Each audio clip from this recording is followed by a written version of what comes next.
kids, hello everyone and welcome to Unacademy NEET Topper channel. This is your favorite G Square. तो बहुत सारे बच्चों ने मुझसे क्वेश्चन पूछा, मैम कास्ट सर्टिफिकेट अगर हो तो हमें फॉर्म भरना चाहिए नहीं भरना चाहिए। अगर मेरे पास कास्ट सर्टिफिकेट नहीं है तो वो कैसे बनवाना है, किस फॉर्मेट में बनवाना है। मान लीजिए कि अगर इन दोनों के लिए ही मेरे पास टाइम नहीं है तो मैं इस टाइम क्या कर सकता हूँ। तो ये तीनों चीजें मैं सॉल्यूशन आपके लिए लेकर आई हूँ। किस किस बच्चे को ये बनवाना है, क्या हमें एनटीए की तरफ से आया है, एक एक चीज मैं आपको इस वीडियो में बताने वाली हूँ बच्चों। तो बहुत ध्यान से एक एक चीज सुनिए, बिकॉज करेक्शन विंडो का वेट नहीं करना है। मैं आपको बार बार बोल रही हूँ, अभी जब आप फॉर्म भरेंगे तो हर चीज को ध्यान में रख के आपने ये भरना है, ठीक है। तो सबसे पहले कास्ट सर्टिफिकेट। तो कास्ट सर्टिफिकेट की अगर हम बात करें तो आपको पता है हमारे पास रिजर्वेशन कैटेगरीज हैं, जैसे कि we have OBC category, we have SC category, we have ST category, we have economically weaker section category, we have specially abled category. तो बहुत सारी हमारे पास कैटेगरी है, इन सब के हमें सर्टिफिकेट्स देने होते हैं कि yes we belong to this category. अगर आपके पास ये सर्टिफिकेट है तो बहुत अच्छी बात है, तब आपको इस वीडियो को एंड तक देखने की जरूरत नहीं है। बट अगर आपके पास ये सारे सर्टिफिकेट्स नहीं है तो क्या करना है ये मैं आपको बताने वाली हूँ। तो चलिए शुरू करते हैं। सबसे पहले एनटीए का जो 2023 का रजिस्ट्रेशन फॉर्म आया उसी में से ही ये चीज हमने डाउनलोड की है। आप ऊपर देख रहे होंगे इंफॉर्मेशन बुलेटिन नीट 2023, ठीक है। तो मान लीजिए अगर आप general EWS stand for economically weaker section, तो ये आपका सर्टिफिकेट का फॉर्मेट है। इस फॉर्मेट में आपका सर्टिफिकेट होना चाहिए, जहां पे गवर्नमेंट ऑफ कहाँ की है, मान लीजिए आपकी स्टेट, यहाँ पे आपका जैसे स्टेट आ जाएगा, ठीक है। सर्टिफिकेट नंबर जो कि इशूड होगा आपको कंपनी की तरफ से, ठीक है। Then this is to certify that Shrimati Kumari, ठीक है, डैश यानी आपका नाम, योर नेम, यहाँ पे आपका नाम आ जाएगा, ठीक है।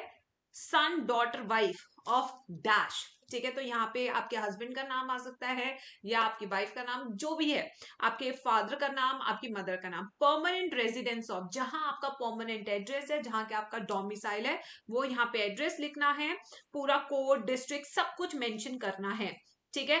whose photograph is attested below belongs to economically weaker section since the gross annual income of his or her family is below 8 lakh rupees, ठीक है। तो यहाँ पे 8 लाख से कम है सालाना इनकम, तो उन लोगों को हम इकोनॉमिकली वीकर सेक्शन में यहाँ पे उन्हें सर्टिफिकेट बनाना पड़ेगा, ठीक है।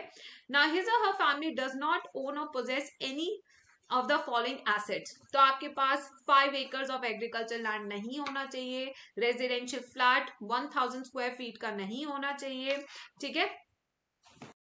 रेजिडेंशियल प्लॉट 100 स्क्वायर यार्ड का नहीं होना चाहिए। तो ये सारी उसकी क्या है, लिस्ट है, ठीक है। तो यहाँ पे श्रीमती श्री कुमारी बिलोंग्स टू दिस कैटेगरी, यहाँ पे सील ऑफ द ऑफिसर आ जाएगी and this is the certificate. ये सर्टिफिकेट आपको अभी शायद काम में ना आए, ठीक है, बट ये सर्टिफिकेट बहुत ज्यादा काम में आने वाले ड्यूरिंग द काउंसलिंग, ठीक है।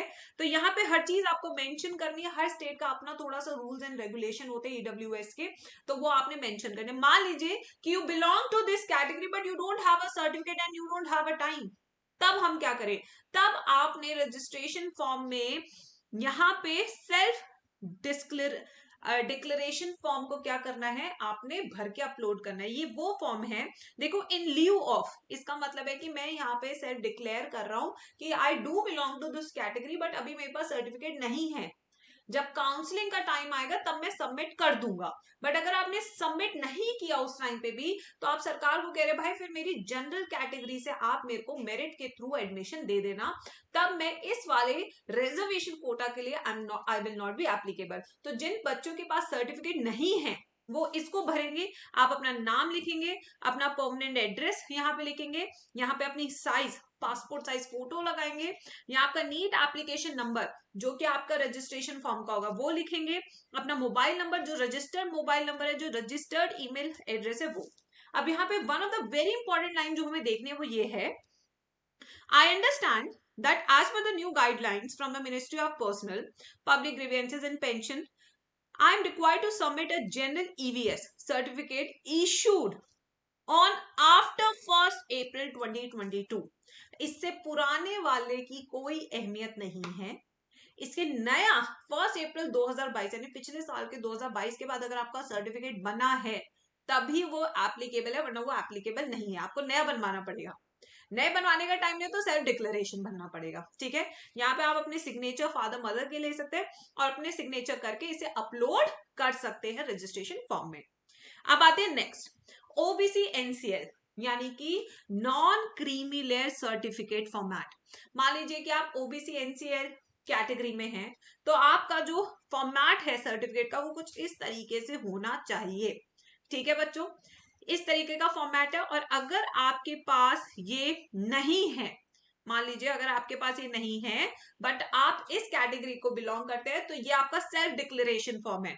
आपने अपना नाम लिखना है, एड्रेस लिखना है, पासपोर्ट साइज फोटो लगानी है, application number, mobile number, email. ठीक है, अब यहाँ पे जो इंपॉर्टेंट बात है, इश्यूड ऑन 1 अप्रैल टू 31 मार्च 2023, इसी के बीच में आपका ओबीसी एनसीएल का सर्टिफिकेट जो है होना चाहिए। इससे पहले का होगा तो मान्यता नहीं है। ठीक है, इसी बीच का रहना चाहिए आपका। ठीक है बच्चों, तो आप सेल्फ डिक्लेरेशन फॉर्म लगा सकते हैं। अब आते हैं एससी एसटी फॉर्मेट। अगर आप एससी एसटी कैटेगरी को बिलोंग करते हैं तो आपका सर्टिफिकेट कुछ इस तरीके से दिखना चाहिए, जो आप किसी भी तहसीलदार से बनवा सकते हैं, कोर्ट से बनवा सकते हैं। ठीक है, अब अगर आपके पास ये नहीं है तो आप भी सेल्फ डिक्लेरेशन फॉर्म भरेंगे कि भाई I belong to SC ST category, but अभी मेरे पास टाइम नहीं है तो मैं सेल्फ डिक्लेरेशन दे रहा हूं, काउंसलिंग के टाइम पे मैं ले आऊंगा। ठीक है, तो ये आपका रहेगा। ये भी आफ्टर 1 अप्रैल 2022 का ही लाभ माना जाएगा। ठीक है, since I have not been able to collect the said certificate on time, I may kindly be allowed to write 2023 provisionally. I hereby declare that I'll upload fresh certificate. इस केस में आप लोग फ्रेश सर्टिफिकेट अपलोड करना पड़ेगा अगर आप declaration form भर रहे हैं, बट अगर आपके पास पुराना सर्टिफिकेट है तो वो चल जाएगा। ठीक है, नेक्स्ट, डिसेबिलिटी सर्टिफिकेट। अगर हम इस कैटेगरी में बिलोंग करते हैं तो सर्टिफिकेट आपका कुछ ऐसा दिखना चाहिए। ठीक है, जहां पे एनएमसी की या कोई गैजेटेड ऑफिसर की मोहर होनी चाहिए। बट मान लीजिए अगर आपके पास नहीं है तो यहाँ पे आपका सेल्फ डिक्लेरेशन है, ये भी ठीक है, ये आप भर सकते हैं। तो इस तरीके से हमें भरने हैं। अब आते affidavit for single girl child. ये क्या है? एफिडेविट आप बना सकते हैं कि आप सिंगल गर्ल चाइल्ड है, तो उसमें आपको काफी फायदे मिल सकते हैं। Minority community candidate for support of government scheme, तो यहाँ पे भी अगर आप माइनॉरिटी कम्युनिटी से बिलोंग कर सकते हैं, जो स्टेट टू स्टेट काफी वेरी करती है, तो उसमें आपके पास सर्टिफिकेट नहीं है तो डिक्लेरेशन फॉर्म भर दो। तो हर एक चीज को बहुत ध्यान से देखना है। फॉरेन कैंडिडेट है, नेपाल से आप बिलोंग कर रहे हैं, कहीं से बिलोंग कर रहे हैं, तो भी आप ये भर सकते हैं ये वाला। ठीक है, तो डॉक्यूमेंट प्रूफ देने पड़ेंगे, सिटीजनशिप का वहां पे लगाना पड़ेगा आपको, ये सारी चीजें आपने लगानी पड़ेगी। ठीक है बच्चों, तो बहुत सिंपल है, इसे कॉम्प्लेक्स ना करें। ये सारा का सारा पीडीएफ मैं टेलीग्राम पे शेयर कर दूंगी, या फॉर्मेट डाउनलोड कर सकते हैं, या फिर अभी के लिए सेल्फ डिक्लेरेशन फॉर्म भर सकते हैं। बिल्कुल भी घबराने की जरूरत नहीं है। और इसी के साथ बता दूं, मैम की हर रोज सुबह 11:30 बजे full syllabus mock test practice होती है। 45 मॉक टेस्ट करने हैं। कल मॉक टेस्ट नंबर 9 होने वाला है, उसमें जरूर अपनी अटेंडेंस लगाएं। स्पेशल क्लास पे ये होता है, इसका लिंक भी डिस्क्रिप्शन बॉक्स में आपको मिल जाएगा। इसके अलावा इसी चैनल पे 6:30 PM पे मैं बॉटनी शुरू कर रही हूँ, उसकी क्लासेस आप जी स्क्वायर की ज्वाइन कर सकते हैं। ठीक है, और भी कोई डाउट्स हो तो कमेंट सेक्शन में जरूर लिखना। आपकी अपनी जी स्क्वायर हूं मैं, जो भी प्रॉब्लम्स आएंगी will try to solve it together. But अपने आप को अकेला मत समझना, जितने भी दिन है हम साथ में हैं, फोड़ के रहेंगे और हासिल करके रहेंगे जो हमारे पास है। ठीक है, चलिए।